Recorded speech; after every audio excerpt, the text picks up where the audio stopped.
Bonjour à tous, bienvenue sur ma chaîne. Aujourd'hui, remontons un peu dans le passé parce qu'on va parler d'une réédition d'un livre sorti au milieu du 19e siècle. Il s'agit du triple vocabulaire infernal.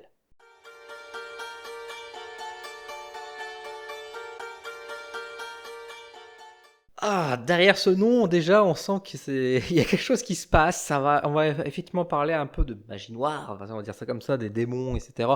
Très vite fait. Je vous le dis tout de suite parce qu'en réalité, cet ouvrage, qui est donc un dictionnaire, disons-le clairement, le triple vocabulaire infernal, manuel du démonomane, ou les ruses de l'enfer dévoilées par Frinellan, démonographe. Waouh!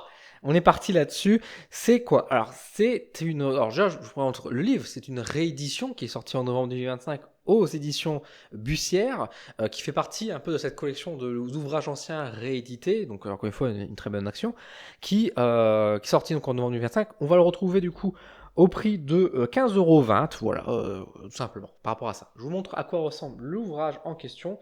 Donc vous voyez ici la couverture, une couverture en noir et blanc assez sobre. Alors à l'intérieur, c'est une compilation donc de trois dictionnaires, enfin, de trois ou quatre de dictionnaires, parce qu'il y a une quatrième partie, mais je ne sais pas si c'était où il était placé exactement.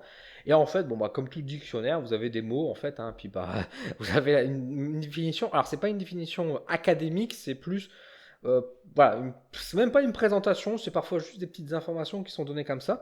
On retrouve des illustrations. Alors, vous voyez par exemple ici, deuxième partie, les arts divinatoires. Voilà, vous voyez qu'on a des choses qui sont placées. Alors, par exemple, ici, l'astronomancie, c'est la même chose que l'astrologie. Voilà, typiquement, vous avez des définitions comme ça qui sont pas toujours très claires. Donc, des définitions parfois qui sont très succinctes, qui sont présentées. Également, vous voyez par exemple ici, donc là, dans les hauts, il renvoie toujours vers à peu près le même ouvrage, donc l'avenir dévoilé. Donc en réalité, parfois le livre lui-même ne fait que renvoyer vers d'autres ouvrages sans vraiment donner forcément une définition. Mais vous voyez que parfois c'est extrêmement succinct, quoi. Parfois c'est un peu plus complet, hein, vous voyez ici par exemple, ou parfois ça ne donne même pas la définition réelle de la chose, mais juste, bah, on va dire voilà, les gars, Lucifer, c'est le grand justicier pardon, de l'enfer. Voilà, on n'en sait pas plus, voilà, on n'a pas plus d'informations, donc vous voyez que vraiment on est sur quelque chose de très très simple, hein, de très très basique qui est donné. On a encore une fois quelques illustrations qui sont données de temps en temps qui sont bah, pas inintéressantes, parce que c'est vrai que c'est des choses qu'on retrouve pas forcément. Par exemple ici, voilà, on a les chameaux de Lucifer, donc vous voyez, voilà, vous voyez à quoi ça ressemble. Donc voilà, c'est toujours parfois un peu intéressant d'avoir ce genre d'illustrations, de figures qui sont données, qui renvoient bien sûr à une autre époque. À la fin, on a quelques biographies qui sont mises en avant, succinctes, parfois quelques histoires qui sont données également. Mais voilà, pareil, ça reste c'est des copier-coller même parfois carrément, c'est assumé. Bon, voilà, véritable dragon rouge, ou l'art de commander. Vous voyez que par exemple, ça c'est encore une fois, c'est une référence à un livre que je vous ai présenté d'ailleurs, l'art de commander les esprits célestes, etc. Voilà, avec la cabale de la poule noire. Voilà. On n'a même pas plus d'infos, c'est juste une référence qui est donnée. Là, je vous parlais un peu parfois des biographies. Donc là, bon, il vous montrer Nostradamus, donc on a quelques informations qui sont données. Ok, bah, c'est cool. Et à l'inverse, là par exemple, ici, Paramel, l'abbé Paramel, voilà, on a juste deux, trois lignes. Donc c'est vraiment très très simple. On a une petite table des matières qui permet de retrouver un peu les différents mots. Et on a une note de l'éditeur qui est juste à la fin. Donc vous voyez que c'est la fusion donc, ils disent bien de deux éditions distinctes, une datant de 1844 et une autre de 1947. Donc vous voyez que là, l'éditeur rappelle les choses. Il justifie un peu des choses. Donc c'est toujours assez intéressant aussi de savoir comment ça a été travaillé. Et voilà. Donc voilà un peu à quoi ressemble le triple vocabulaire infernal. Donc une sorte de dictionnaire, mais qui en est pas réellement un. C'est des ouvrages qui ont une certaine forme de popularité également, mais qui renvoient en plus en réalité, vers un autre dictionnaire qui existait avant. Alors de ce que j'ai compris quand j'ai fait un peu mes recherches à ce sujet, à propos de cet ouvrage, qui est sorti donc vraisemblablement en 1847, effectivement, à l'origine, avec encore une fois derrière ce pseudonyme, etc. À l'époque où c'était un peu en vogue de sortir des ouvrages et un peu discrètement, hein. C'est à l'époque de la poule noire, c'est l'époque du dragon noir, etc. Donc c'est quand même, vous voyez, ce genre d'ouvrage qui sortait.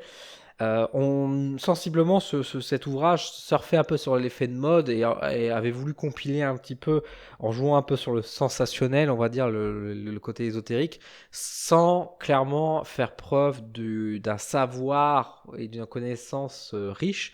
Parce que finalement, encore une fois, quand je vous ai montré certaines définitions, je vais en prendre quelques-unes au hasard pour conclure. Bah, ça dit pas grand-chose en réalité et ça manque parfois d'explications. Par exemple, dans le passage, à un moment donné, il y a une présentation de la licorne. Ils nous disent pas ce que c'est une licorne. Ils disent juste la corne de la licorne peut soigner les maléfices. Bon, ok. Et après, on n'a pas plus d'infos. Donc vous voyez que même dans tout ça, il fait même pas bien son job en un certain sens. Et c'est ça que je trouve un peu triste. Alors, quel intérêt d'avoir ce genre d'ouvrage? Alors, au-delà du côté collectionniste et éventuel par rapport à ça, comme je vous ai toujours expliqué, c'est que la réédition est importante aussi pour nous remettre sur des œuvres qui sont contextuelles. Et c'est intéressant quand même aussi, mine de rien, d'avoir, on va dire, par exemple, des figures, des images qui renvoient à cette époque-là, mais également parfois des références bibliographiques qui sont citées, qui peuvent renvoyer vers d'autres ouvrages, etc. Et nous remettre plus dans ce contexte d'époque, de compréhension des choses, remettre peut-être aussi la vision qu'on pouvait avoir de certains éléments qui aujourd'hui étaient très différents. Enfin bref, c'est toujours intéressant sur ce point de vue-là. Maintenant, encore une fois, c'est des livres qui sont plus destinés pour ceux qui aiment bien faire des recherches d'histoire que réellement, encore une fois, de la pratique, parce qu'encore une fois, ce livre va pas forcément beaucoup nous aider là-dessus. Je vais prendre encore une fois des définitions un peu au hasard. Par exemple, si je prends le mot devin, ce sont des hommes qui font métier de découvrir les choses et de prédire l'avenir. Voilà. On n'a pas plus. On a 12 en dessous. C'est un nombre heureux. César de Eesterbach dit les apôtres étaient 12. Il y a 12 signes du zodiaque, 12 mois dans l'année, 12 heures dans le jour. Ce nombre est remarquable parce qu'il peut se diviser par 3, nombre heureux, et qui n'est pas divisible par 5, nombre malheureux.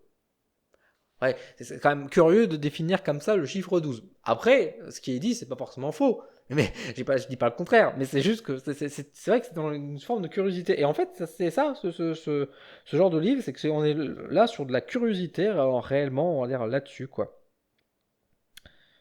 Qu'est-ce que je peux vous dire d'autre? Ouais, hydromancie, divination par l'eau. Donc, oui, c'est des choses parfois un peu très très simples, hein, très basiques aussi. Est-ce qu'il n'y a pas un truc un peu rigolo? Par exemple, dans Marque de café, il nous dit juste on trouve un traité sur cet art dans la préscience, ouvrage que nous indiquons à la fin de la quatrième partie. Ça ne nous explique pas, ça nous renvoie vers un autre ouvrage. Achetez l'autre livre finalement. Voilà, je vous ai dit tout à l'heure par rapport avec Lucifer, j'en ai un autre là, Alastor, c'est le grand exécuteur des sentences de Lucifer. Pas plus d'infos, pas plus voilà, de choses à ce propos, à ce sujet. Les murs, on nomme ainsi les spectres malfaisants ou les âmes des inquiets qui revenaient tourmenter les vivants. Vous me direz, bah, c'est peut-être déjà suffisant d'avoir ce genre de définition, mais on pourrait souhaiter plus en réalité. Alors parfois on a un peu plus de... Ah par exemple, mercredi, le jour des sorciers, ils célèbrent leur mystère satanique et chantent leur litanie. Voilà, vous le savez maintenant, que le mercredi, c'est le jour des enfants, mais c'est aussi le jour des sorciers. Voilà, on va terminer là-dessus. Mais voilà, donc c'est un peu voilà, un livre de curiosité finalement plus qu'autre chose. C'est toujours intéressant quand même, encore une fois, d'avoir des rééditions. Maintenant, est-ce que vous devez l'acheter? Bon bah ça, j'ai envie de dire, c'est par rapport à vos plaisirs et à vos envies. Ça reste des petits ouvrages un peu à l'ancienne, mais pourquoi pas. Vous avez vu au moins à quoi correspondait, qu'est-ce que vous pouvez retrouver à l'intérieur de cet ouvrage si vous avez fait preuve de curiosité, justement, en ayant cliqué sur ma vidéo. Bref, je vais vous laisser, c'est pas une grosse présentation, parce qu'encore une fois, c'est pas un livre où il y a beaucoup de choses à en dire réellement. Merci en tout cas de m'avoir écouté. Je remercie également l'institution Bussière pour l'envoi de cet ouvrage. Merci à vous et de votre confiance. Je vous donne rendez-vous sur ma chaîne pour de nouveaux contenus et de nouvelles présentations. N'hésitez pas à me dire en commentaire, encore une fois, les questions que vous avez autour de cet ouvrage, si éventuellement vous en avez. Si je peux bien sûr y répondre. Je vous renvoie également avec un petit lien d'affiliation si vous voulez me soutenir personnellement pour voilà, m'aider un peu mon entreprise. Merci beaucoup. Je vous incite quand même à plutôt soutenir les librairies et pourquoi pas directement la librairie Bussière qui est dans Paris. Donc n'hésitez pas à acheter directement chez eux, ça leur fera plaisir. Et puis écoutez, je vais vous laisser. Prenez soin de vous et je vous dis à très vite.